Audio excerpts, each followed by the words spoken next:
എന്താ എന്താ മോളെ? ഈ പച്ചക്കൊച്ച അകത്തിരുന്ന് ഒച്ചുണ്ടാക്കിനെ ഡോക്ടർ പിടിച്ച് പുറത്താക്കി. അല്ല, ഈ ചേട്ടൻ എവിടെയോ നല്ല കണ്ടുപരിച്ചുണ്ടല്ലോ. നിനക്ക് മനസ്സിലായില്ലേ? ഈ ചേട്ടനാണ് ഗാനമേളക്ക് കുടങ്ങ പത്തി വെച്ച് ചെണ്ട കൊട്ടിയത്. ആ പച്ചനെ മനസ്സിലായ? ഈ കൊച്ചാണ് വില്ലുക്കാട്ട കിത്താറ് തിരിച്ചു പിടിച്ചു വെച്ച് വായിച്ചത്. എന്തുട്ട്? കിത്താറ്. ഓ, അതാണല്ലേ കിത്താറ്. ഓ, നമ്മളൊക്കെ ഇങ്ങനെയല്ലേ വായിക്കണത്. ഇത് ഇങ്ങനെയാണ് വായിച്ചത്. എന്തൊക്കെയാണെങ്കിലും കേട്ടാ വച്ചേ, ഉള്ളത് മൊത്തം നോക്കി പറയാമല്ല. ഗാനമേള അടിപൊളിയായിരുന്നു കേട്ടാ. ഗാനമേള അല്ല, കച്ചേരി. അത് നിങ്ങൾ കർണാട്ടിക്ക് പറയുമ്പോ, ഞങ്ങൾ ഈ മലയാളിക്ക് പറയുമ്പോ ഗാനമേള. കച്ചേരിയൊക്കെ കൊള്ളായിരുന്നു. പക്ഷെ രണ്ടുമൂന്ന് ഹിന്ദി പാട്ട് കൂടി പാടിയിരുന്നു. ഇടക്കൊരു മിമിക്രി കൂടി ഉണ്ടായിരുന്നില്ല. അടിപൊളിയായനെ. പിന്നെ ഈ പക്കാമേള എന്ന് പറഞ്ഞ മിമിക്രിക്കാരെ വായ കൊണ്ട് കാണിക്കല്ല. അപ്പൊ ഈ മദ്യമത്തി പിടിച്ചിട്ട് കാന്താരിലേക്ക് പോരെടുപ്പിരിക്കും. അപ്പൊ പഞ്ചമി ഒന്ന് നിർത്തലുണ്ടോ? അപകടം ഉണ്ടായപ്പോ സഹായിച്ചതിനൊക്കെ നന്ദിയുണ്ട്. ഈശ്വരനോർത്ത് ഇത്തിരി സമാധാനം തരണം. വെറുതെ ഓരോന്ന് പറഞ്ഞ് സംഗീതത്തെ അവഹേളിക്കരുത്. നമ്മുടെ സംഗീതവാസന ഈ കിത്താറിസ്റ്റിന് പിടിക്കണില്ല കേട്ടാ. എന്നാ പിന്നെ ഈ പച്ചക്കൊച്ചിന് ഇച്ചിരി മനസമാധാനം കൊടുത്തു അല്ലേടാ? പിന്നെ തീർച്ചയായിട്ടും ഞങ്ങൾ നേരെ ആ കാന്റീനിൽ പോയി ഒരു ചായക്ക് പണി കൊടുത്തിട്ട് വരാം. എന്നിട്ട് കുറച്ചു നേരം അവിടെ വെയിറ്റ് ചെയ്യാം. തീർച്ചയായിട്ടും. പിന്നെ ബോധം വരുമ്പോ പറയണം കേട്ടാ. പുള്ളിക്കാരനോട് വളരെ അത്യാവശ്യമുള്ള ഒരു കാര്യം സംസാരിച്ചിട്ട് ഞങ്ങൾക്ക് നേരെ പള്ളിയങ്ങാടിക്ക് പോകാനുള്ളതാണ്. ബോധം വരുമ്പോ അറിയിക്കാം. നിങ്ങൾ ചെല്ല്.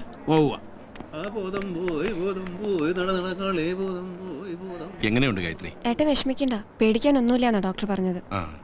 ഇപ്പൊ നിന്നോട് സംസാരിച്ചിട്ട് പോയ കക്ഷി ഏതാ? അത് ആക്സിഡന്റ് ആയപ്പോ അവരാ തിരുമേനിയെ ഹോസ്പിറ്റലിൽ എത്തിച്ചത്. അതിപ്പോ വലിയ ശല്യായിരിക്കുക. തിരുമേനിയെ കണ്ട് എന്തോ സംസാരിക്കാനുണ്ട് ഇത്ര. ഇവിടെ എങ്ങുള്ള ആളല്ല. സ്ഥലപ്പേരെന്തോ പള്ളിയങ്ങാടി എന്നാ മറ്റാ പറഞ്ഞേ.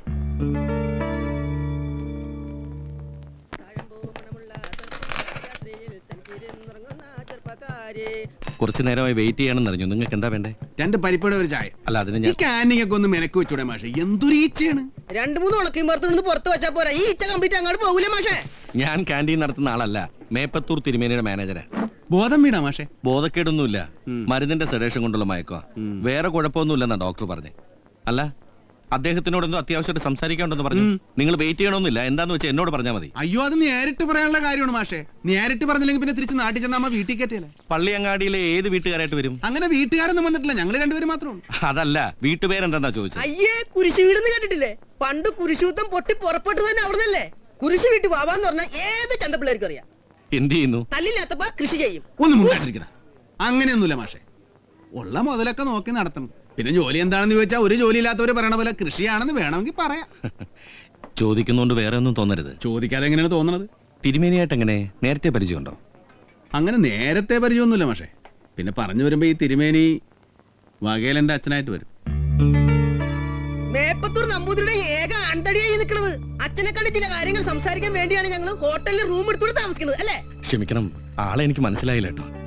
അച്ഛൻ കൊമ്പത്തും അമ്മ വരമ്പത്തും ബാവ പെരുവഴിയിലും ആയതുകൊണ്ട് ആർക്കും അങ്ങനെ മനസ്സിലാകില്ല മാഷെ. ദേ നമ്മുടെ കുടങ്കമ്പളത്തി തന്നെ. എന്തായി, ബോധം വീണോ? ഇല്ല, ഗായത്രി കുഞ്ഞ് അന്വേഷിച്ചായിരുന്നു. പണിക്കരേട്ടാ, ഇവര് താമസിക്കുന്ന ഹോട്ടലിലെ റൂം വെക്കേറ്റ് ചെയ്തിട്ട് നമ്മുടെ ഗസ്റ്റ് ഹൗസിലേക്ക് ഉണ്ടാക്കണം. തൽക്കാലം നിങ്ങൾ അവിടെ റെസ്റ്റ് എടുത്തോളൂ. കുറച്ച് കഴിയുമ്പോൾ അദ്ദേഹത്തെ റൂമിലേക്ക് മാറ്റും. അപ്പൊ ഞാൻ വന്ന് നിങ്ങളെ കൂട്ടിക്കൊണ്ട് പോകാം. എന്താ പോരെ? എന്നാ പിന്നെ ഞാനങ്ങോട്ട്. വാ, നമുക്ക് അങ്ങോട്ട് പോവാം. തീർച്ചയായും.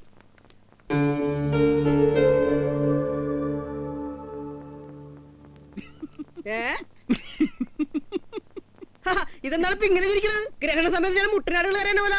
അല്ലേ, ഞാൻ നമ്മുടെ സംഗീത സാഗർ ഉണ്ടല്ലോ മേൽപ്പത്തൂര്, പുള്ളിക്കാരന്റെ കാര്യം ഓർത്ത് ചിരിച്ചു പോയതാടാ. അത് ശരി. എന്നെ ദേ ഇത്ര ഉള്ളപ്പോ കണ്ടതാണ്. തീർച്ചയായും. ഇപ്പൊ പന പോലെ വളർന്ന് ആകാശം മുട്ട നിൽക്കണ മകനെ കാണുമ്പോ പുള്ളിക്കാരൻ ഷോക്ക് അടിച്ച് പണ്ടാറടങ്ങി പോകൂലേ. പിന്നെ കരഞ്ഞുകൊണ്ട് മാംസഭോജി രാഗത്തിനൊരു കീർത്തനം പാടിത്തരും പോരെ. എന്നിട്ട് എന്നെ കെട്ടിപ്പിടിച്ച് മൂർത്താവില് തലോടും. അയ്യേ, മൂർധാവില. ഒരു അച്ഛൻ മകനോട് അങ്ങനെ ഒരു വൃത്തിയോട് കാണിക്കോ? ഈടാ മേനെ കെട്ടവനെ, മൂർത്താവെന്ന് പറഞ്ഞാൽ അത് ഇതാണ് ഇത്. ഓ, അത് ശരി. അപ്പൊ ഇതും മൂർത്താവാണല്ലേ? അപ്പൊ പിന്നെ കുഴപ്പമില്ല. പിന്നെ ബാബുച്ചിനോട് സ്നേഹം കൂടുമ്പോണ്ടല്ല, അദ്ദേഹത്തിന്റെ കച്ചേരിക്ക് കുടം കമത്താനോ വെള്ളം കോരാനോ പറയും. നിന്നേക്കരുതിട്ടാ, നമുക്ക് പെരുന്നാൾ നടത്താൻ പോകണ്ടാണ്.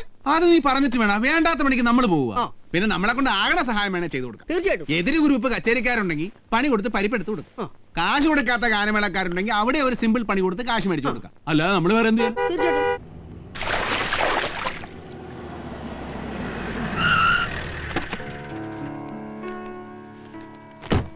ഇവിടുത്തെ സൗകര്യങ്ങളൊക്കെ കുഴപ്പമില്ലല്ലോ. നല്ല താമസൗകര്യം. ഒരു സോഡ വെച്ചിട്ട് 1.5 മണിക്കൂർ താമസം കിട്ടിയത്. ഒന്നും മിണ്ടായിരിടാ. അച്ഛന്റെ കാര്യം എന്തേ? നിങ്ങൾ പോകുന്നതിന് പിന്നാലെ റൂമിലേക്ക് മാറ്റി. പെട്ടെന്നുണ്ടായ ഷോക്കിന്റെ മയക്കം മാത്രമായിരുന്നു. ഡീറ്റെയിൽ ആയിട്ടുള്ള ചെക്കപ്പ് എല്ലാം കഴിഞ്ഞു. ദൈവാധീനം കൊണ്ട് വേറെ കുഴപ്പമൊന്നുമില്ല.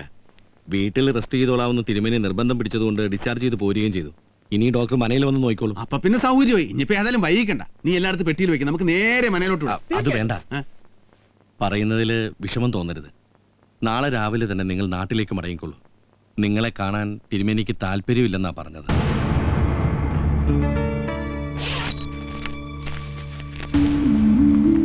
പിന്നെ ഈ പണം നിങ്ങളെ ഏൽപ്പിക്കാനും പറഞ്ഞു. എന്നാ ഞാൻ വരട്ടെ.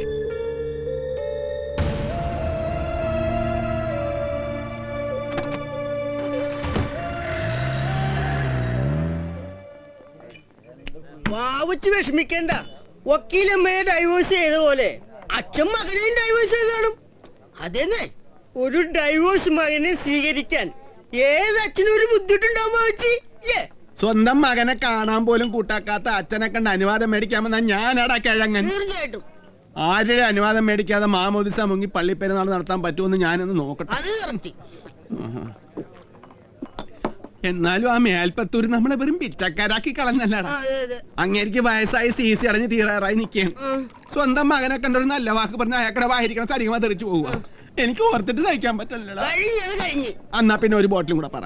അയ്യോ അതല്ല, പിന്നെ നമ്മളെ പിച്ചക്കാരാക്കിയ സംഭവം കഴിഞ്ഞു. ഇനി പട്ടികടി കൊള്ളേക്കുമ്പോ നമുക്കിടുന്ന് പോകാം. നമുക്കിന്ന് രാത്രി തന്നെ പോകാം. അതിനുമ്പ് നീ എനിക്കൊരു 5 മിനിറ്റ് ടൈം തരണം. തീർച്ചയായിട്ടും. നീ ഒരെണ്ണം ഓർഡർ ചെയ്തേ ഇവിടെ ഇരുന്ന് കീച്ചിക്കോ. ഇതെന്റെ അല്ല ആവശ്യോടെ പോകണം മുള്ളാമോണാണ്. അല്ല, എനിക്ക് ആ മേൽപ്പത്തിന്റെ മുമ്പിൽ ചെന്ന് മാർക്കറ്റിനകത്തിൽ ഒരു 2 കീർത്തനം കാച്ചണം. അത് കൊള്ളാം. മദ്യപിച്ച് കാരണം നമുക്ക് മദ്യമത്തിൽ തന്നെ അങ്ങോട്ട് നടക്കാം. അയ്യോ, അപ്പൊ പിന്നെ പക്കാമേളത്തിന് എന്ത് ചെയ്യും? അവിടെ സെക്യൂരിറ്റിക്കാരനല്ലപ്പാ. പിന്നെ പെട്ടെന്ന് പോയിട്ട് വാ.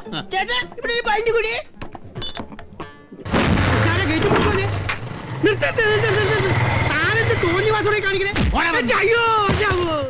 മണ്ണ് തിന്നു. നിക്കടാ പന്നി, ഇവിടെ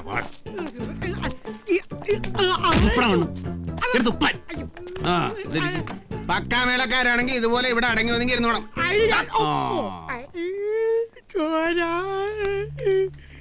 മേൽപ്പത്തൂർ വിഷ്ണു നമ്പൂരി അച്ചോ, ഒന്ന് ഇറങ്ങി വരണം. പള്ളിയങ്ങാടിന്ന് ഈ പാവപ്പെട്ടവൻ ആ മുഖതാവിൽ ഒരു കാര്യം പറയാൻ വേണ്ടി പാടുപെട്ട് നടക്കാൻ തുടങ്ങിയിട്ട് കുറെ ദിവസമായി. ആരവിടെ? ലോറി കയറി പണ്ടാരടങ്ങാൻ പോയപ്പോ വാരിക്കൂരി ആശുപത്രി ഇട്ടതിന് നന്ദിയൊന്നും വേണ്ട, നോ താങ്ക്സ്. പോട്ടെ, അതൊരു പുണ്യ പ്രവൃത്തി.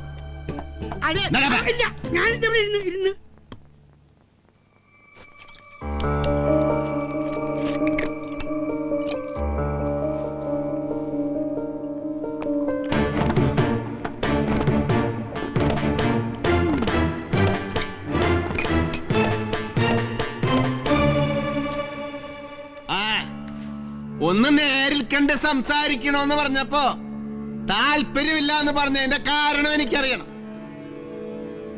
കുറുപ്പങ്ങാട്ട വേലായതിന് പാറക്കുട്ടിയിലുണ്ടായൊന്നും അല്ല ഞാൻ. കുരിശി വീട്ടിലെ മറിയാമ്മക്ക് ഈ നിക്കണ വിഷ്ണു നമ്പൂരിലുണ്ടായ മകൻ തന്നെയാണ്.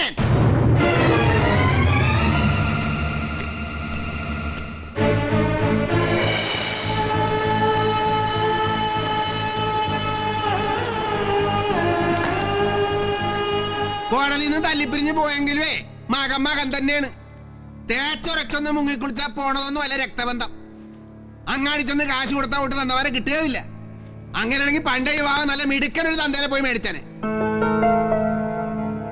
ഞാനൊന്ന് കാണാൻ വന്നപ്പോ പിച്ചക്കാശ് തന്നെ പറഞ്ഞഴക്കാൻ നോക്കണേണ. ഇരിക്കണം നിങ്ങളുടെ കാശ്. 10ന്റെ പൈസ എനിക്ക് വേണ്ട. എടുത്തോ എടുത്തോ.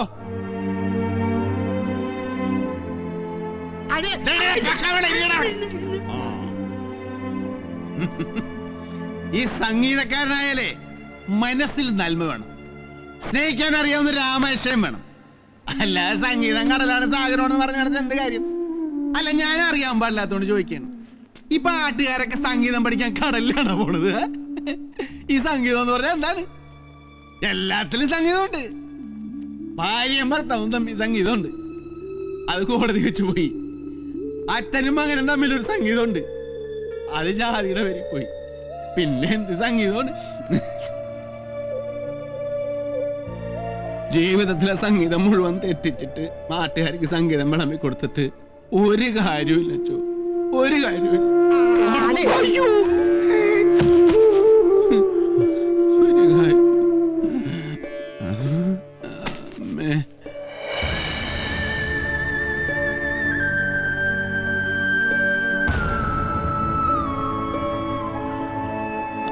ആ,